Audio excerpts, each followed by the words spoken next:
Для того, каб трапіць на падворак Тамары Маліноўскай, звычайных гумовых ботаў недастаткова. Трэба яшчэ і спрыт, каб пералезці праз веснічкі, якія ўмерзлі ў амаль паўметровую тоўшчу лёду. Дом у некалькіх метрах ад ракі Цна, якая і прынесла вяскоўцам свае воды. Вот и крыльцо было тоже в воде, только фундамент чуть-чуть осталось, в доме не было воды. А так все затопило. У меня все инструменты, была бензопила стояла полностью в гараже, косилка, дрель, все поплыло. И картошка меня, вот 2 прицепа. А перед больницей я поросенка убила, а так бы поросенок утонул бы в воде.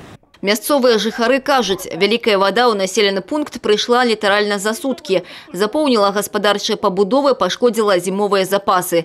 Адразу за паводкай прыціснуў мароз, які і давершыў згубную справу. Такая ситуация, она не впервые. Уже мы даже были одного года, год 5, наверное, может быть больше. До садика даже выплывали на лодке. За что душа болит? За что душа? За огород. Потому что там клубника. Там вся, как говорится, сорта, все посажено. То, что я, знаете, и кружовники, и сады, и все это, вот это все под водой, все.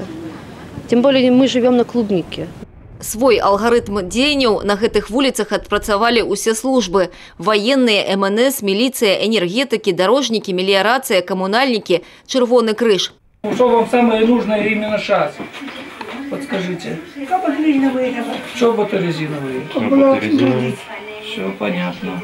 Так, это постельное белье и одеяло теплое. Еще вам давление померить, медсестра.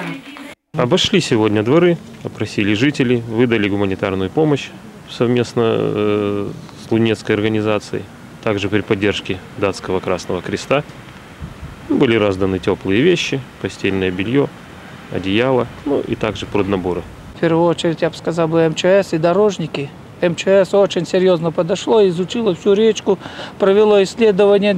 То, что сказали жители, что надо проверить, где-то, может быть, затор или что-то. Они, конечно, одели гидрокостюмы. Ребята в гидрокостюмах прошли по речке, искали все заторы, какие можно было найти. За апошнія 60 гадоў у Беларусі зафіксавана 12 сур'ёзных паводак. Старажылы Лунінеччыны гавораць. Асабліва запомніўся вялікі потоп 1966-га, калі пад вадой апынулася найбольшая колькасць вёсак. Прычынай сёлетняга падтаплення сядзіб у Кажангарадку, гавораць у МНС, сталі рэзкія скачкі тэмпературы паветра. У нас по данной станции, которая у нас находится в деревне Дятловичах, там критическая отметка была 224 сантиметра. На тот день было 226. То есть выше критической отметки на 2 сантиметра. Соответственно, Цна вышла из берегов, соответственно, Бобрик вышел из берегов. Ну и повысился уровень в самом Кажангородке.